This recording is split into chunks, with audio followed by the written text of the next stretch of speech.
Hello and welcome to Ron Whitlock Reports. For the first time ever on television and social media in the last 50 years, I'm here to endorse Henry Cuellar for re-election. Thank you so much. District Thank you 28, so much. Thank you. From here in McAllen, where we are now, to Laredo and then over to San Antonio. Thank you. I don't know how important that might be, but based on your accessibility, you're bringing home the bacon, serving your constituents in your entire district. Congressman Cuellar, you've been accessible to this reporter both before, when you were first starting your first campaign for this congressional seat. I got the first interview. Yes, you did. You've never turned me down. You've been very transparent. So on that, and you've never dodged any hard questions. So let's start with hard questions. All right. Okay. I must assume as a reporter that Donald Trump, if elected president of the United States, is going to defund sanctuary cities. If he were to defund what's effectively sanctuary cities, most of them in South Texas, what would happen to the loss of those federal dollars into these sanctuary cities? Well, first of all, Donald Trump is not going to get I understand elected, all that, but I must assume that will happen. He could do it. But we in Congress, and I say we because that includes me, I don't think we need to have sanctuary cities. And let me explain this. And I don't think there's any on the border. By sanctuary cities, we're talking about where law enforcement is saying that they're, let's say ICE says to detain somebody and they refuse to do that. I mean, I think when local law enforcement starts picking, or a city starts picking what law they're going to enforce, that can become very dangerous, because what happens if they decide to enforce a healthcare law or an educational law and then cherry pick the part of the law that they want to enforce? So I'm one of those individuals that I don't believe in sanctuary cities. I think we need to treat immigrants with and migrants, with the respect and the dignities, but I don't think local communities can cherry pick what laws they can enforce and what laws they cannot enforce. What does your candidate, Hillary Clinton, who you support for election as President of the United States, where does she stand on sanctuary cities in particular? Well, I don't know where she stands. I don't think she's taken that I know of, but nevertheless, this will be something that Congress, the appropriations, will take the lead on this, because we're the ones that can fund or defund certain actions. And therefore, when it comes to sanctuary cities, as I mentioned, I don't think we ought to allow local entities to cherry pick what laws they want to enforce. And that's why, without due respect, and I'm for immigration reform, but we cannot let communities cherry pick the immigration laws that they want to enforce. Okay. President Trump has promised, if elected president of the United States, that on day one, he's going to send out deportation squads to pick up people who are undocumented and therefore illegal. What would happen if he were to be able to accomplish that and send out those deportation squads? Well, first of all, we have 300,000 of those people living here and 1 million in the Rio Grande Valley, according to Ramon Garcia. Yeah. So, well, first of all, there has to be a final deportation order by a judge. So he, as the president, cannot say, get out. There has to be a judge that makes that final determination. Second of all, ICE has been focusing on getting the criminal aliens that have a record and deport them.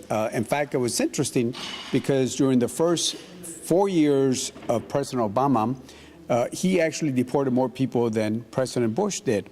Now, that has slowed down a bit, and I want to make sure that we deport, there's a final deportable order, deport any criminal alien, somebody that has a felony, somebody who has a criminal record, that's going to cause damage. In fact, one of the things I want to add, in the appropriations, there are 24 countries right now that are not taking back their criminal aliens.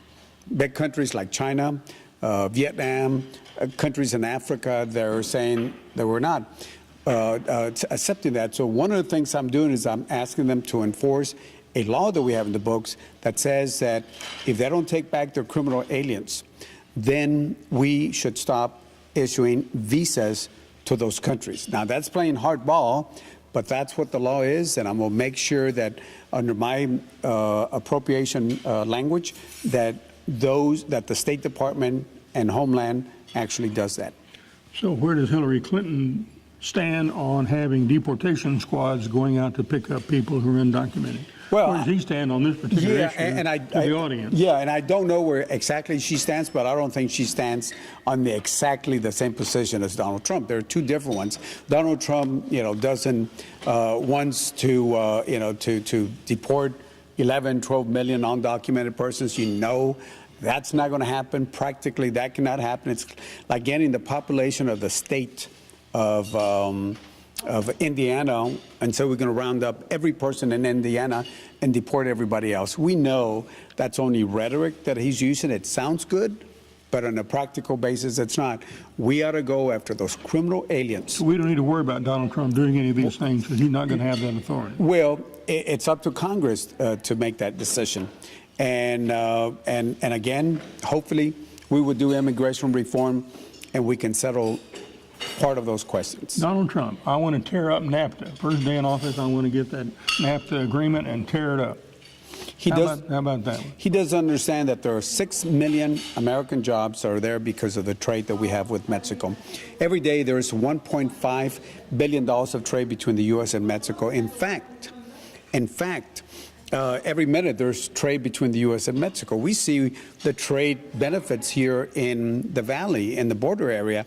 So Donald Trump, who lives in New York City, doesn't understand the border, and he doesn't understand that a partner like Mexico should be seen as a friend and not as a threat. Border wall. He's going to build a border wall if he's elected president of the United States. Get Mexico to pay for it. Yeah. Do you have the ability to do that either? I think he's dreaming. Dreaming if he's going to elected. Okay, your candidate, Hillary Clinton, says relationship to the border wall. What's her position? Well, I don't think, it's interesting because President Obama and Hillary Clinton both voted for the border wall when they were senators. But I think she now understands that that was a mistake and that is not the proper position to take.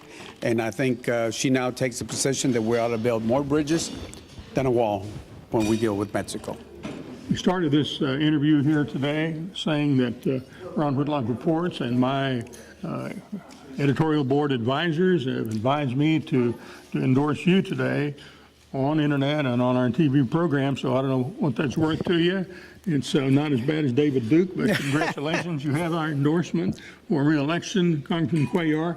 Look at the audience and tell them other things other than what I pointed out as to why I would vote for you if I lived in your district, which I do not, by the way. Well, first of all, I want to say, Ron, thank you. I mean, for this being your first endorsement and all the work that you've done, it means a lot to me. So thank you again very, very much. Basically, I'm accessible. Second of all, I work hard and I produce results. And finally, the most important thing is I'm a Democrat, but I believe in bipartisanship. And when we go up to Washington, we ought to not vote party, but we ought to vote what's in the best interest of the district, the state of Texas, and the country. Congratulations. Thank you so much. Go to the polls and vote for this man, Henry Cuellar, to re-elect him to the U.S. Congress. He brings home the bacon, and he is accessible, and this is proof positive of that. Thank you so much. Thank you for joining us here on Ron Whitlock Report.